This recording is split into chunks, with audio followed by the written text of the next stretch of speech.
Gravity's hammer. The Grand Council chamber of the Galactica Concordat was a testament to the technological superiority of its member species. Holographic displays shimmered along curved walls that seemed to defy spatial limitations. Gravity manipulation fields allowed representatives of over 300 species to sit, float, or hang in perfect comfort regardless of their evolutionary origin. Energy fields isolated atmospheric conditions for species that breathed everything from oxygen to methane to liquid helium. Dr. Elena Kovac, Earth's first ambassador to the Concordat, felt distinctly out of place. Humanity was the newest addition to this ancient alliance, and by far the least advanced. Where other species had mastered antimatter drives, consciousness transferal, and dimensional phasing, humans had barely figured out efficient fusion power and rudimentary interstellar travel. The Grand Arbiter, a towering avian being with a crest of iridescent feathers that shifted color with its emotions, addressed the assembly. Its current deep purple hue indicated grave concern. The Void Heralds have breached the Sarin defensive line. 3 systems have already fallen, it announced, its translator converting the harmonics of its voice into standard galactic common.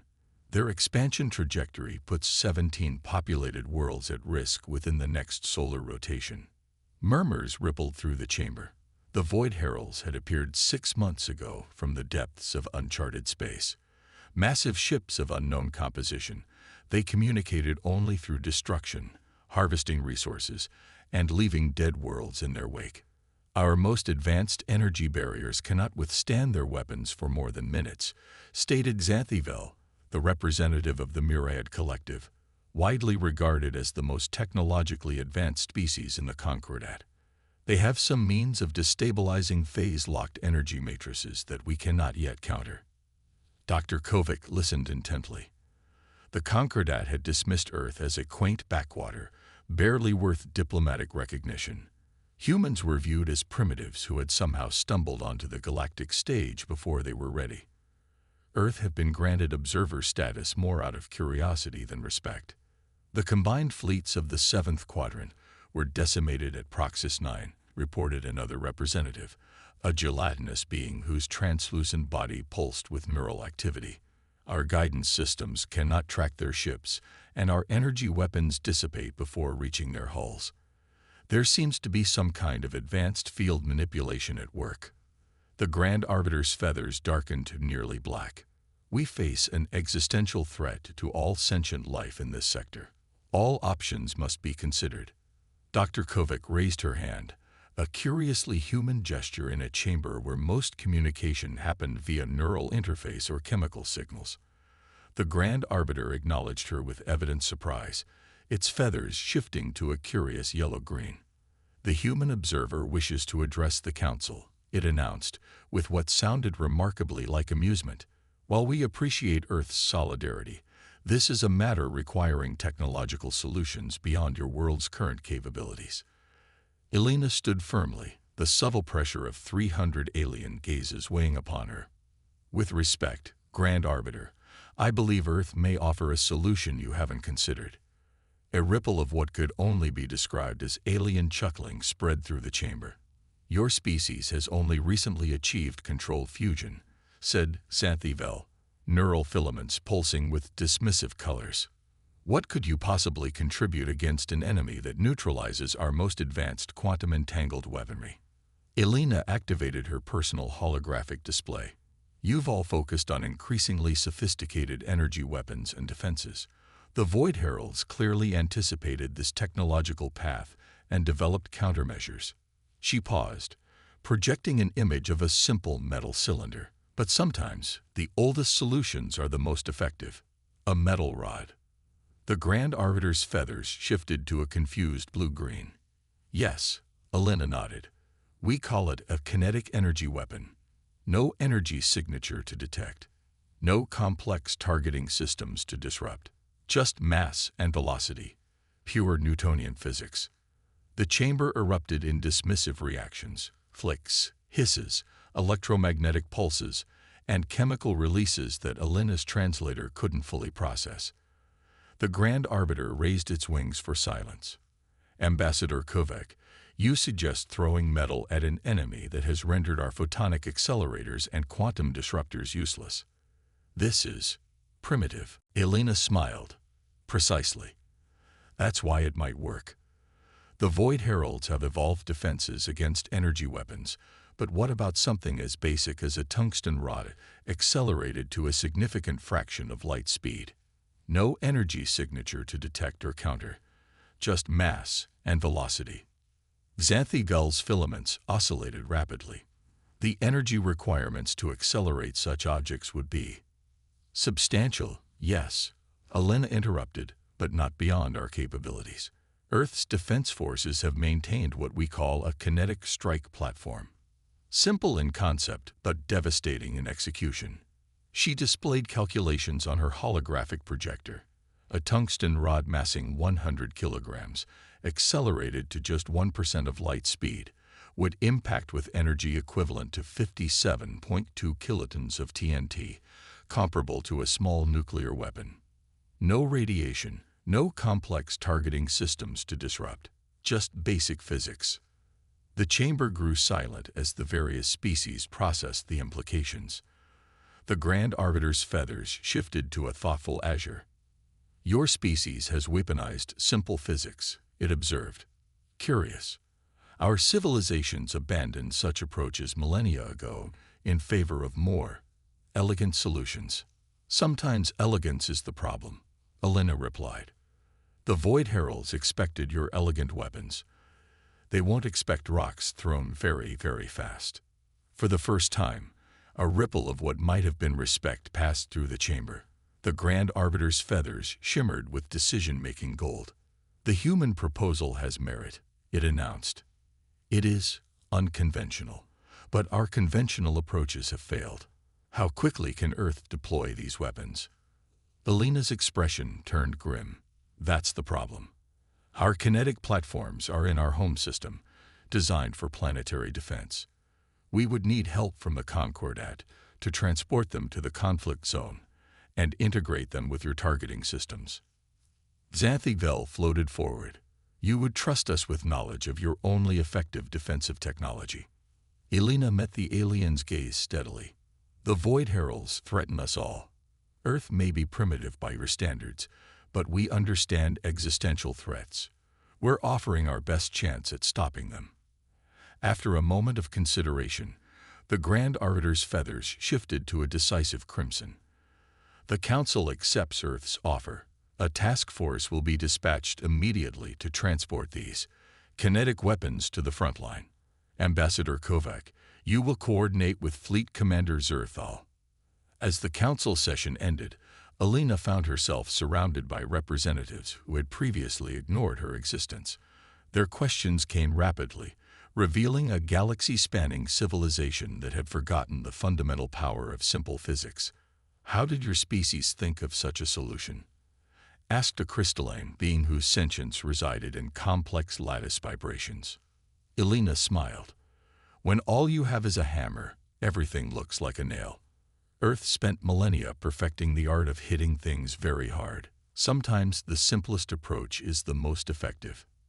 As she left the chamber, Elena couldn't help but feel a surge of pride.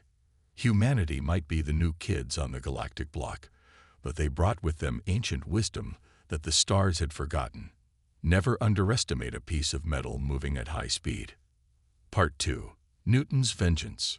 Fleet Commander Zerthal of the Concordat Defense Force was not impressed. The enormous creature, vaguely reptilian with iridescent scales and 6 manipulator limbs, loomed over Dr. Elena Kovac as they observed the loading of Earth's kinetic strike platforms onto Concordat transport ships. These are primitive, Zerthal stated bluntly, neural translators converting the complex harmonics of its native speech. No guidance systems, no phase shift capabilities, no quantum entanglement. Just projectiles. Elena nodded, watching as the massive electromagnetic accelerators were carefully secured in the cavernous hold of a Concordat vessel. That's the point, Commander. The Void Heralds can detect and neutralize your advanced systems. These have no systems to neutralize, just mass and velocity. The tungsten rods themselves were almost disappointingly simple, solid metal cylinders measuring 2 meters in length and 30 centimeters in diameter. No propulsion, no guidance chips, no energy signatures, just carefully machined pieces of one of the densest metals humanity had access to. Your species wields physics like a blunt instrument, Zerthal observed, multiple eye ridges furrowing. It seems inelegant. There's a certain elegance in simplicity, Elena replied. Sir Isaac Newton figured out the basics over 700 years ago. Force equals mass times acceleration. The rest is just engineering. The loading completed more quickly than expected, another advantage of simplicity. Within 12 hours, the combined Earth Concordat task force was underway, hurtling through hyperspace toward the front lines of the conflict with the Void Heralds. During the journey, Elena found herself explaining basic kinetic physics to some of the most brilliant scientific minds in the galaxy. The Concordat species had pursued energy manipulation and quantum engineering for so many millennia that they'd forgotten the raw power of physical impact. The key is acceleration, she explained to a group of Concordat engineers. Your drives can achieve velocities we can only dream of on Earth. If you can accelerate our tungsten rods to even 5% of light speed, the impact energy becomes astronomical. A holographic display showed the calculations. A single rod, properly accelerated and aimed, could deliver the equivalent of multiple megatons of explosive force, all without a single gram of explosive material. But how will we target them? Asked Lirith, the chief targeting specialist of the fleet. Our systems cannot lock onto the Void Herald vessels. Their hulls absorb or deflect all scanning beams. Elena smiled. That's where our partnership becomes valuable.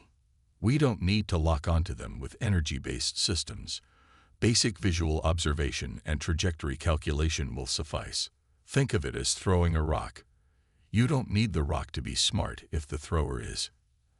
As they approached the Proxima Centauri system, the next likely target of the Void Heralds, final preparations were made.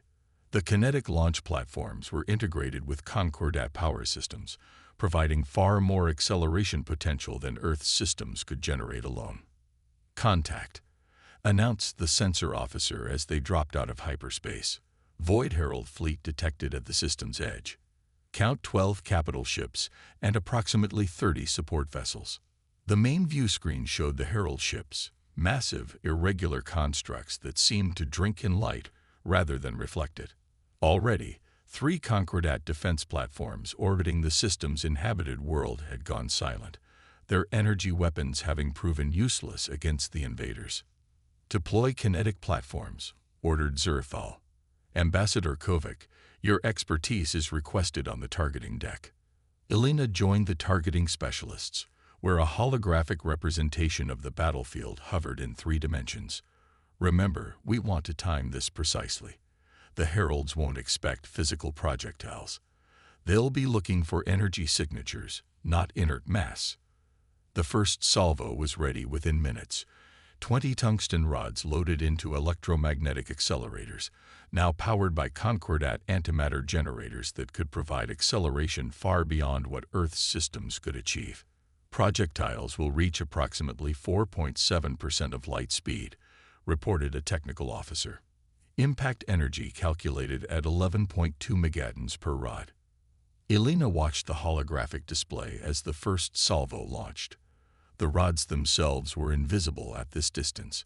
No energy signature, no propulsion flare, just mass in motion. Pure kinetic energy. For nearly 3 minutes, nothing seemed to happen. The Void Herald ships continued their advance toward the populated planet, seemingly unaware of the threat. Then, abruptly, one of their capital ships erupted in a spectacular explosion as a tungsten rod punched through its hull at nearly 5% of light speed. Direct hit, called out the targeting officer, their translator barely keeping up with their excitement. Void Herald flagship has sustained catastrophic damage. The remaining rods struck in quick succession. 2 more capital ships were completely destroyed, while others suffered significant damage. On the holographic display, The previously organized Herald formation descended into chaos. "They're attempting evasive maneuvers," observed Zerthal, "but they still don't understand what's hitting them. They're scanning for energy signatures, not physical projectiles." The second salvo launched before the Heralds could regroup. 40 more tungsten rods, each targeted with increasing precision as the Concordat targeting specialists grew more familiar with the kinetic approach. The results were devastating. Within 20 minutes, the once unstoppable Void Herald fleet was reduced to scattered remnants. Their advanced defenses, designed to counter the most sophisticated energy weapons in the galaxy, had proven completely ineffective against simple physics. As the remaining Herald ships fled the system, the command deck erupted in celebrations. Species that communicated through light patterns flashed brilliantly. Those that used chemical signals released euphoric compounds. Even the normally stoic Zerthal scales shifted to vibrant patterns of victory. "Your primitive weapons have accomplished what our most advanced systems could not," the commander acknowledged, performing a formal bow toward Elena. "The Concordat owes Earth a debt of gratitude." In the aftermath of the battle, analysis of the destroyed Herald ships revealed the truth.